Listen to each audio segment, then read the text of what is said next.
1990 жылда Камал театрына ішке келдім. Реквизит цехына, реквизиторшы болып. Қайыр менің ішлей башлағанға 32 жыл бола.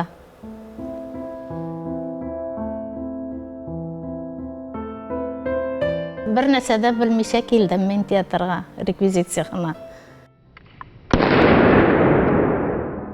Ішлей башлағашқына бүтін нәрсені түшіндім. Спектакльларын әзірлей башлайбыз. Реквизитларымызны бүтіні біз керекті әйбірлеріні стәллерге тізіп қоябыз. Кімге нәрсе керек, артистлар онлары өзлеріне керекні алалар. Бірінші мені сразу жіберділер выездға. Выездға бардым, ал артистлар бүтінісін мен айреттілер. Мен келгенде енді Шәукет Абибек Теміров, Ирек абайлар, Вера апа, Рауза апа екіншісі бар, янлар Рәшид апалар. Алар ішлейлер ені. Мен шоларны көрдім. Марсел абай білән ішледік біз. Соңғы спектакль біздің баскетболистін шығардық. Марсел абай білән. Сағынырсыз спектакльнің реквизитларымын енді тайымы балды сол. Ойнай, аның қызы болып Илнұрның қызы ойнай. Мұнса аның құршағы Илнұрның қызының. Тез кіріп кеттім енді театрын ені, дүниясына.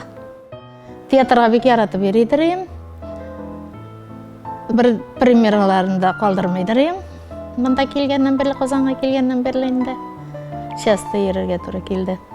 Ойламадым театрға ішке келем деп бүтінай.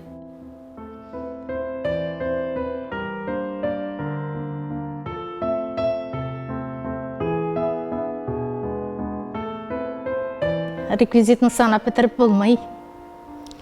Карандаштан алып, бүтін мелочылар, бүтін чемоданлар, оружиялар, посудалар көп.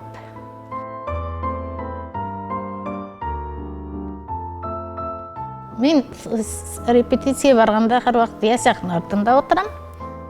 Әйбір сұрасалар деп сразу әзір боласың. Бөлмеге кіріп шығасың де шол. Көбірек енді шол сахна тересінде жүрейбіз. Артистлар келелер, шолай бір керек едесең, сразу ізлеп табырға керек. Ансы да. Мен қар бір спектакльні яратып ішлем.